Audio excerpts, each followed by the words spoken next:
Hello and welcome back to the YouTube channel of EduX digital. आज हम लोग start करेंगे lecture 4 of our July current affairs. ठीक है, नेक्स्ट लेक्चर से एक और चीज़ हम लोग इंक्लूड करेंगे कि हम लोग इसको प्रॉपर 2 पीपीटी स्लाइड करके करें, हिंदी में एंड देन इंग्लिश में। ठीक है, क्योंकि बहुत हिंदी मीडियम वालों तक ये वीडियो नहीं पहुंच पा रही है। So we will take care of it from the next lectures। Start करते हैं।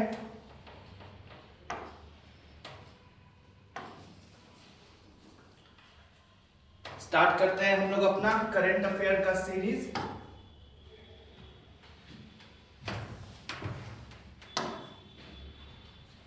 लेक्चर 4। ठीक है, अब देखिए पहला टॉपिक है हम लोगों का सी शिप ऑब्जर्वर मिशन। क्या है? सी शिप ऑब्जर्वर मिशन। ये एक मिशन है जो कि क्वाड देशों द्वारा लॉन्च किया गया है। ठीक है, क्वाड देश में कौन कौन देश आएंगे? इंडिया, जापान, ऑस्ट्रेलिया और कौन आएगा? तो यूएसए आएगा। यूएसए आएगा। ठीक है, तो अब हम लोग आगे देखते हैं कि ये लॉन्च किया गया है किसके द्वारा? तो coast guard of the quad nations. Quad nations कौन कौन है?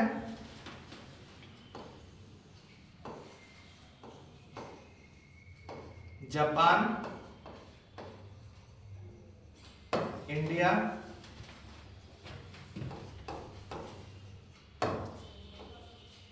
Australia and USA. ठीक है, तो क्वाड देशों के कोस्ट गार्ड के द्वारा इनका क्या किया गया है कि इस मिशन को लॉन्च किया गया है। ये कहां हुआ था? तो इसको हम लोग बोलते हैं विल्मिंगटन डिक्लेरेशन। ये एक जगह है कहां पे? तो यूएसए में। तो यहां पे ये चीज फाइनल हुई थी। अब इसमें क्या होंगे?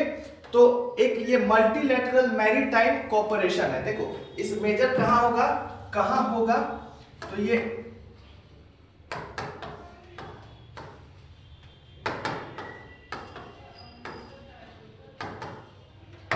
इंडो पैसिफिक रीजन में ये काम करेगा। इंडो पैसिफिक ये क्वाड वाला।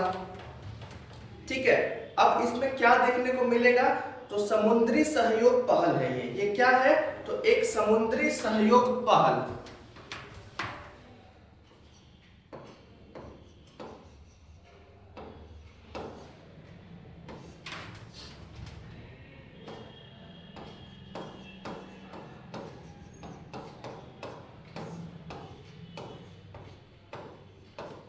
समुद्री सहयोग पहल है। इसको इंग्लिश में हम लोग क्या बोलते हैं? तो maritime cooperation initiative. Maritime cooperation initiative बोलेंगे। अब इससे क्या फैसिलिटेट करेगा ये? तो ये व्यापार को बढ़ावा देगा। किसको बढ़ावा देगा? ट्रेड को। ट्रेड के साथ साथ ये सिक्योरिटी बढ़ाएगा। ठीक है, तो इन सारी चीजों को हम लोग कहां डील करके आए हैं? तो सी शिप ऑब्जर्वर मिशन में क्वाड देशों द्वारा इन चीजों पे बात हुआ है और ये हमको फायदे मिलेंगे उन चीजों से। ओके, और कुछ बातें हम लोग इसमें एनवायरनमेंट रिलेटेड भी करेंगे।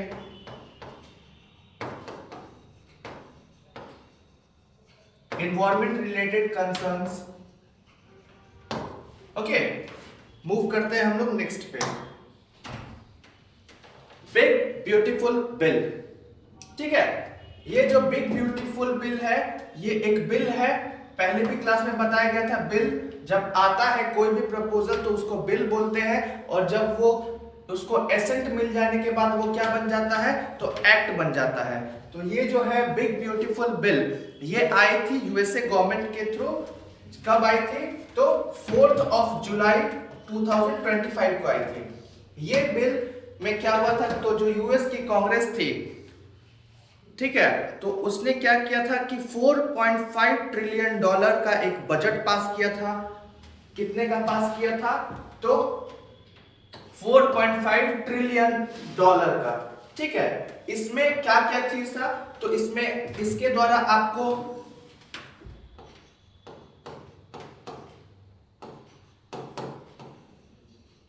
करों में छूट दी जाएगी, स्पेंडिंग कट्स, व्यय में कटौती होगी,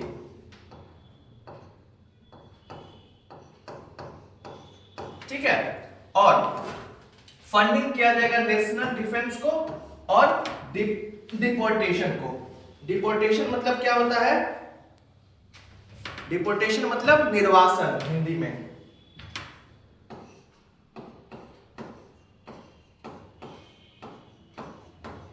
ओके, तो ये बिल लाया गया है किसके द्वारा? तो ट्रंप सरकार द्वारा। और ये आने के बाद क्या हुआ है? तो इससे क्या फायदा होगा? तो करों में कटौती होगी, व्यय में कटौती होगी, और फंड कहां लगेगा? तो डिफेंस में, और उसके साथ साथ निर्वासन में इसका ये जो फंड है वो एलोकेट होगा। नेक्स्ट आते हैं, पॉइंट वाइज हम लोग देखते हैं। ओके, कुछ कुछ इंपॉर्टेंट इवेंट जो हुए हैं जुलाई मंथ में, उसको हम लोग यहां पे देखते हैं।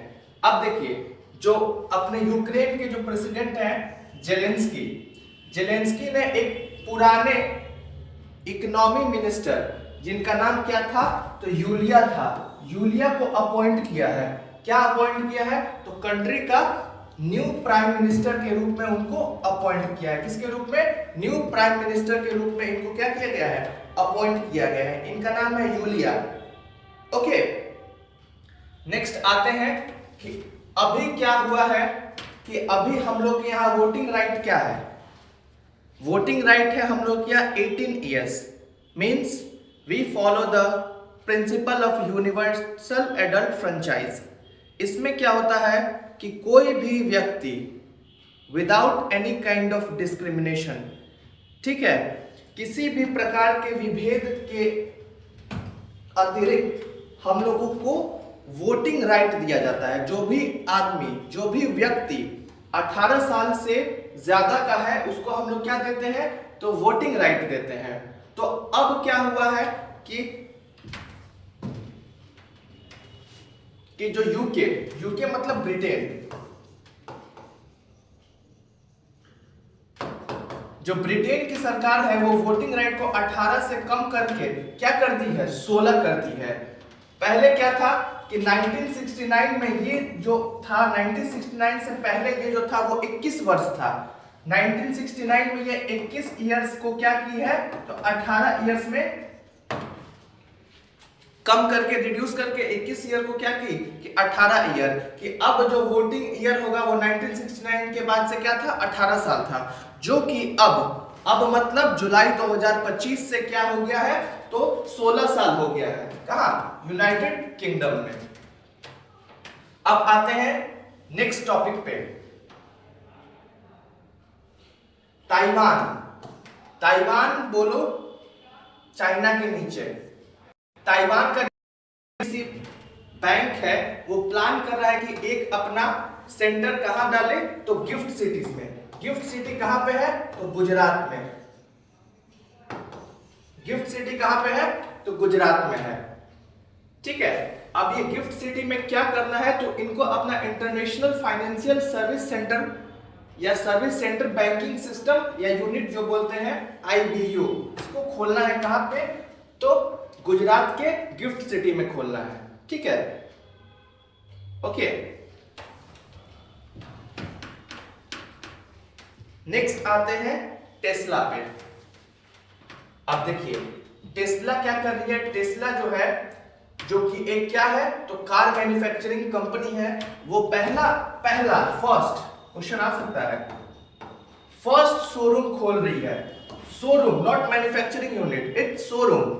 शोरूम कहां खोल रही है? तो बांद्रा में खोल रही है, कुर्ला कॉम्प्लेक्स, जो कि कहां पे है? मुंबई में है। कब? तो 15 जुलाई। ओके, लिखना चाहे तो लिख सकते हैं।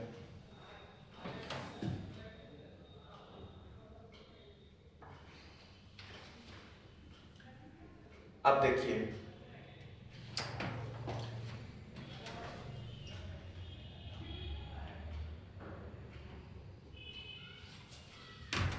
अब देखिए, जो तालिबान गवर्नमेंट है,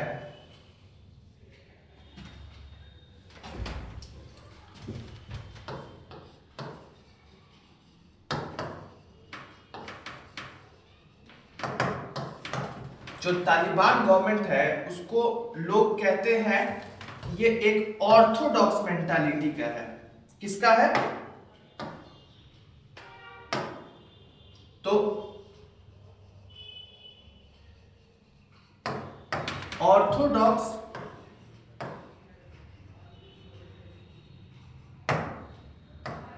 मेंटालिटी का है, मतलब कि रूढ़िवादी विचारधारा, शायद इसका हिंदी हो सकता है। ठीक है, तो इसमें क्या है? तो इसमें है कि ये लोग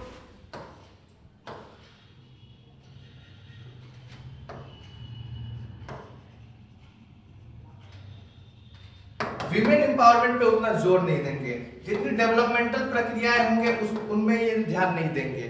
ठीक है, तो इसलिए इनको क्या बोला जाता है? तो ऑर्थोडॉक्स मेंटालिटी वाली सरकार इनको बोली जाती है। बट रिसेंटली रसिया ने इसको मान्यता प्रदान की है। रशिया ने इसको क्या की है? तो मान्यता दी है। ठीक है, मतलब फॉर्मली अप्रूव किया है इसको कि एज ए गवर्नमेंट इसको, किसको? तो तालिबानी गवर्नमेंट को क्या बोला है कि अप्रूव मतलब मान्यता।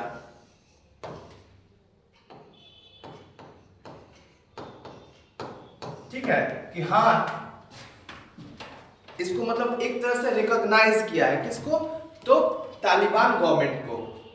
ठीक है, अब अपना नेक्स्ट आता है कि यूएई बेस्ड बैंक जिसका नाम है मसरेक, वो अपना एक आईपीए अप्रूवल इसको मिल गया है, जिसको हम लोग क्या बोलते हैं? In principle approval. कहां से मिला है? तो आईएफएससीए से। कहां से मिला है? तो IFS, international financial services centre authority. किस लिए मिला है? तो अपना एक यूनिट खोलने के लिए मिला है। तो यूनिट कहां खुलेगा? तो वही गिफ्ट सिटी गुजरात में। कहां खुलेगा? गिफ्ट सिटी गुजरात में। इसका फुल फॉर्म क्या होता है? तो Gujarat international financial tech city. Okay, it is Gujarat international finance tech city. ठीक है, और इसी अप्रूवल से, ठीक है, ये पहला UAE based United Arab Emirates, इसका नाम है, पहला यूएई बेस्ड बैंक बनता है जो कि ऑपरेट कहां करेगा? इंडिया के गिफ्ट सिटी में। इंडिया के, गुजरात के, मतलब इंडिया का ही पार्ट है, तो इंडिया के गिफ्ट सिटी से क्या करेगा? तो वो ऑपरेट करेगा। ठीक है, अपना नेक्स्ट पॉइंट है कि इलॉन मस्क ने अपना एक नया पॉलिटिकल पार्टी का घोषणा की है, अनाउंस किया है इलॉन मस्क की। कब किया है? तो जुलाई में किया है। कितने जुलाई को किया है? तो 5 जुलाई को ये अनाउंस किया है कि उसकी एक अलग पॉलिटिकल पार्टी होगी जिसका नाम क्या होगा? अमेरिका पार्टी होगी। ठीक है, नेक्स्ट आते हैं हम लोग। ठीक है, देखो सूरीनाम, 2 सेकंड का टाइम है आपके पास। सूरीनाम कहां है आप बता दें।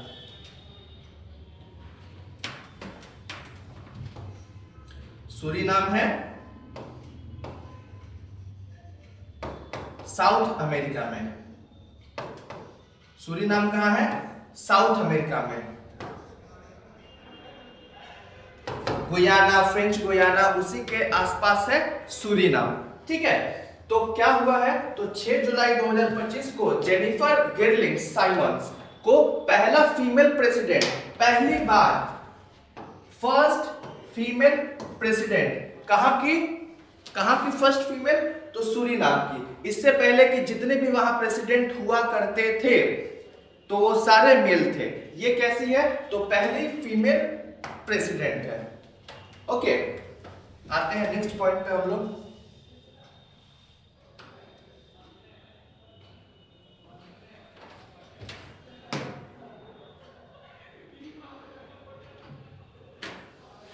एक और बात याद करें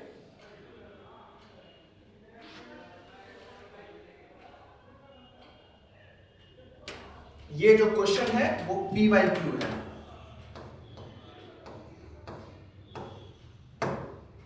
इन मैनी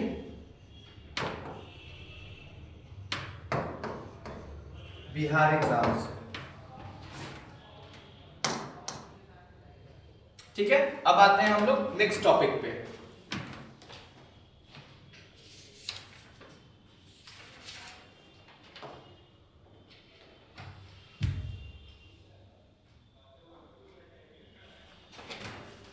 अमेरिका, वेनेजुएला, इन सब के पास एक सी है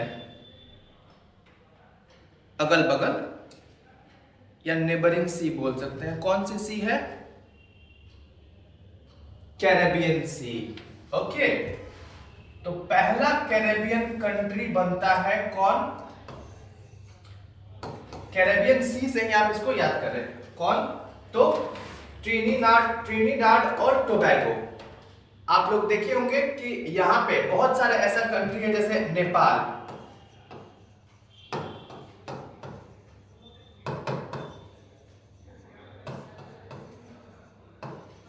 टोबैगो, ये ऐसी कंट्रीज हैं जहां पे अपना भीम यूपीआई,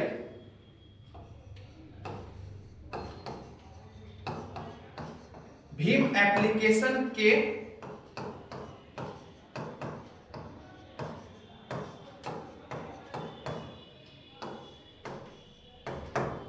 ठीक है।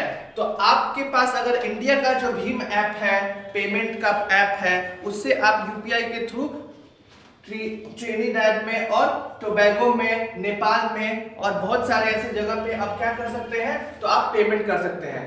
इंपॉर्टेंट क्या है, तो ये दोनों जो हैं वो पहले कैरेबियन कंट्री बने हैं जो कि यूपीआई ट्रांजैक्शन थ्रू इंडिया के भीम ऐप को स्टार्ट किए हैं।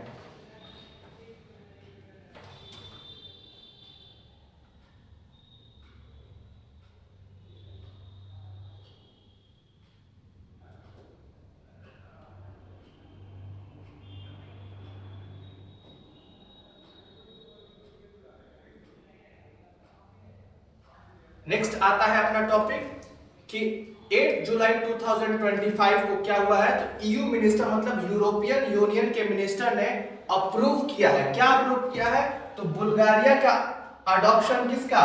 यूरो का। बुल्गारिया में यूरो क्या है? करेंसी है यूरोप की। ठीक है, तो इसको क्या किया है? अडॉप्ट किया है। और ये स्टार्ट कब होगा, तो 1 जनवरी 2026 से। और इसके साथ बुल्गारिया के ऐड होने के साथ बुल्गारिया बन जाएगा 21st मेंबर ऑफ यूरोजोन। ठीक है, फर्स्ट मेंबर कौन था, कोई बता सकता है?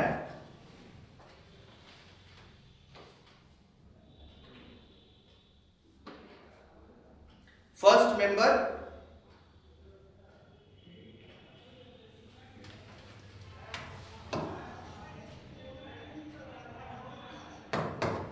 जर्मनी। मूव करते हैं आगे।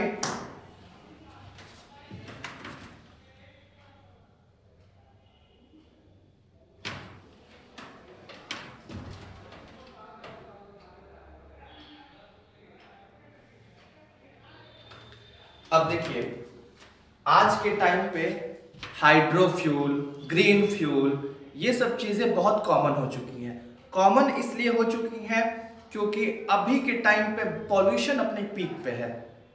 ठीक है, और जो भी अभी हम लोग फ्यूल यूज कर रहे हैं उसके इनकम्प्लीट कंबशन से क्या होता है कि कार्बन मोनोऑक्साइड ज्यादा रिलीज होता है, और जो कार्बन मोनोऑक्साइड रिलीज होता है उसके साथ साथ लेड वगैरह भी रिलीज होते हैं अपने एटमॉस्फेयर में। तो इससे क्या होता है कि अपना जो बहुत सारे डिजीजेस, लंग डिजीजेस, बहुत सारी डिजीजेस इससे कॉज हो जाती हैं। सो धीरे धीरे gradually we are opting on green fuels या फिर इलेक्ट्रॉनिक व्हीकल पे।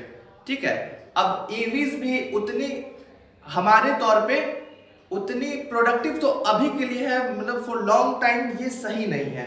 क्यों सही नहीं है, तो ईवीज में लिथियम बैटरीज यूज होती हैं, और यूज होने के बाद उसको कहीं ना कहीं तो आप डिकम्पोज करेंगे ना, तो वो इतनी जल्दी से वो डिकम्पोज नहीं होता है। चलिए वो सब चीजों को हम साइड करते हैं। तो इंडिया का पहला हाइड्रोजन पावर्ड ट्रेन मतलब कि हाइड्रोजन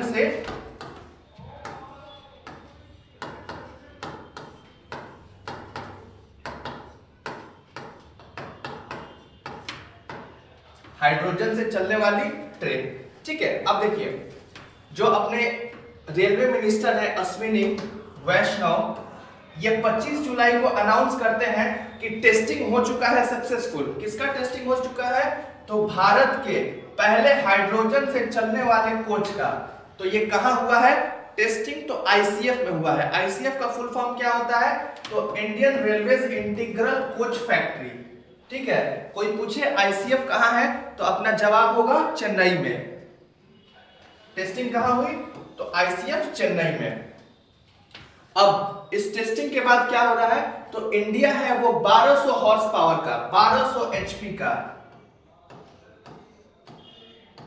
हाइड्रोजन से चलने वाला ट्रेन बना रहा है। और ये एक बहुत ही महत्वपूर्ण कदम है किसके तरफ? तो ग्रीन ट्रांसपोर्टेशन टेक्नोलॉजी का।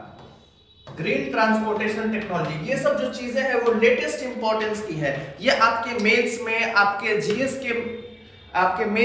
जीएस सब्जेक्ट में, उसके साथ साथ ऐसे में भी ये मतलब अटमोस्ट इंपॉर्टेंस का ये टॉपिक रहने वाला है। ओके, अब देखिए एक इनिशिएटिव है अपना हाइड्रोजन फॉर हेरिटेज। ठीक है, इसके तहत ये सब काम हो रही है। इसके तहत इंडियन रेलवे प्लान करने वाली है कितनी? तो 35 हाइड्रोजन से चलने वाली ट्रेन है। और ये कहां चलेंगी? तो हेरिटेज और हिली रूट पे। जैसे देखिए, जैसे आप सुने होंगे कि ताजमहल का मार्बल खराब हो रहा है, या इस टाइप का एसी ट्रेन से ये खराब हो रही है, ये हमारी विरासत खराब हो रही है। हेरिटेज मतलब होता है विरासत। ये चीजें हमारी खराब हो रही हैं अपने पॉल्यूशन के वजह से। ओके, तो इन सब जगह पे हम लोग क्या करेंगे कि ट्रेडिशनल फ्यूल, कोल वगैरह तो अब खैर उन सबको साइडलाइन करके और लेस पॉल्यूशन वाले इस हाइड्रोजन फ्यूल पे चलने वाली 35 ट्रेनों को हम लोग कहां से रन कराएंगे? तो हेरिटेज वाले साइट पे और हिली एरियाज में। ओके,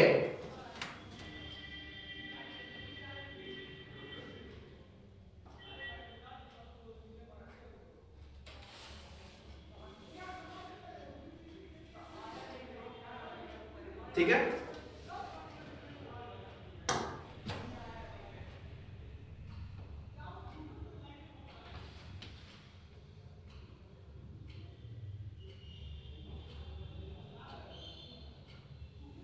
इसमें हम लोग कुछ कुछ पॉइंट लिख देते हैं।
सॉरी, वो वीडियो कट किया था, कोई बात नहीं।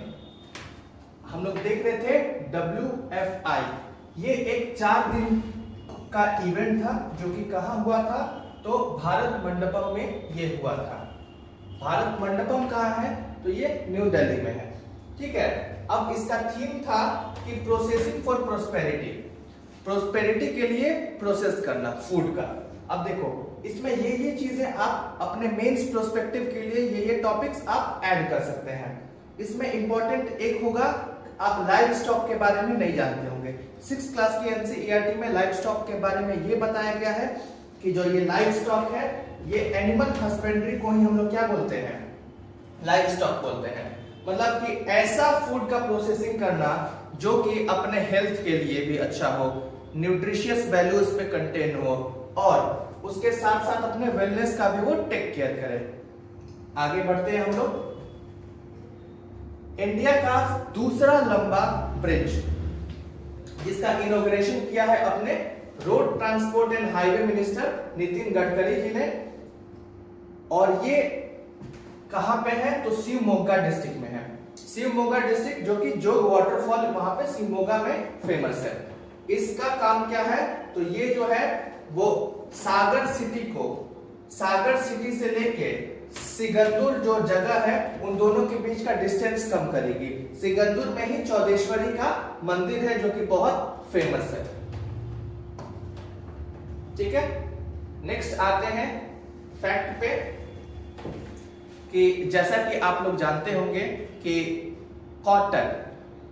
कॉटन प्रोड्यूस करने के लिए किस टाइप का सॉइल इंपॉर्टेंट होता है, black soil. Black soil is important for the production of cotton. ठीक है, तो ब्लैक सॉइल अपने इंडिया में कहां है, तो ये जो महाराष्ट्र मध्य प्रदेश वाला जो रीजन है वहां ब्लैक सॉइल अच्छे क्वांटिटी में पाया जाता है। अच्छे क्वांटिटी बोले, क्वालिटी बोले। ओके, तो कहा जा रहा है कि ये OECD और FAO ये एक ऑर्गेनाइजेशन है जो अमेरिका बेस्ड ऑर्गेनाइजेशन है, जिसका फुल फॉर्म होता है organisation for economic cooperation and development. इसी के साथ है food and agricultural organisation FAO। ये यूनाइटेड स्टेट्स का ऑर्गेनाइजेशन है। इन्होंने एक रिपोर्ट लाई है कि 2034 तक इंडिया चाइना को सरपास करके, चाइना को पीछे करके और वर्ल्ड का सबसे लार्जेस्ट कॉटन प्रोड्यूसिंग नेशन बन जाएगा। क्या बन जाएगा, तो वर्ल्ड का सबसे लार्जेस्ट कॉटन प्रोड्यूसिंग नेशन बन जाएगा। कौन, इंडिया। तो ये बनने के बाद क्या होगा, तो चाइना को सरपास कर देगा इंडिया, उसके बाद से ब्राजील आएगा और यूएसए आएगा। यूएसए का शेयर कितना होगा, ब्राजील का कितना होगा, तो ब्राजील का होगा 27%। ठीक है, ब्राजील का क्या हो जाएगा 27% और इंडिया का क्या हो जाएगा 30%। ठीक है, और यूनाइटेड स्टेट्स का 23%। ठीक है, इसके बाद से हम नेक्स्ट टॉपिक पे आते हैं, बनारस लोकोमोटिव वर्क्स। ठीक है, इन्होंने अपना 2500वां इंजन बनाया है, इलेक्ट्रिक इंजन, जिसकी कैपेसिटी कितनी है 6000 हॉर्स पावर की कैपेसिटी है। ठीक है, और इन्होंने रिसेंटली में जो इन्होंने बनाया है उसमें कुछ एक्सपोर्ट भी किया है। कहां एक्सपोर्ट किया है, तो मोजाम्बिक में भी इन्होंने एक्सपोर्ट किया है। लिखना चाहे तो लिख सकते हैं। नेक्स्ट आते हैं हम लोग ई-नैम प्लेटफॉर्म पे। ओके, देखिए ई-नैम प्लेटफॉर्म को एकदम लेमन कॉन्सेप्ट में आपको अगर समझना है तो आप समझिए कि किसानों का फ्लिपकार्ट। क्या है, किसानों का फ्लिपकार्ट। और इसको लाने के पीछे क्या है, तो एक ये ई-नैम को आप बोलिए कि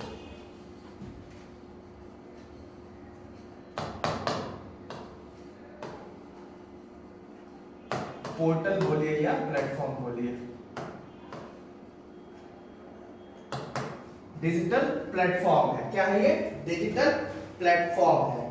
तो इसमें क्या होगा भाई, तो इसमें किसानों के इनकम को हम लोग बढ़ाने का सोचेंगे। इसका मतलब मेन इनिशिएटिव है कि हम लोग सब चीज को डिजिटाइज कर देना है। ठीक है,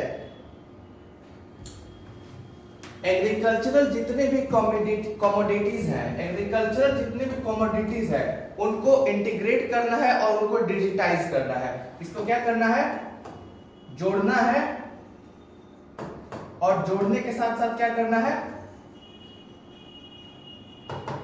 डिजिटाइज कर देना है। ठीक है, इससे क्या आएगा, तो अपने में एक सक्षम पारदर्शी व्यापार स्थापित होगा। क्या होगा, प्रौद्योगिकी सक्षम पारदर्शी व्यापार।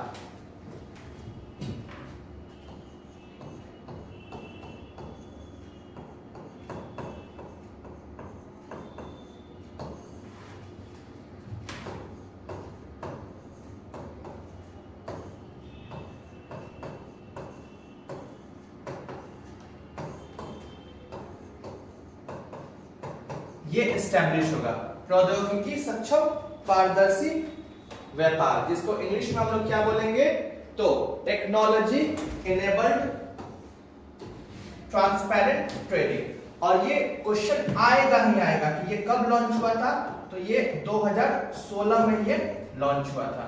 ओके, चलिए लेक्चर 4 यहां पे एंड होता है। नेक्स्ट वीडियो हमारी होगी लेक्चर 5। चलिए, थैंक यू।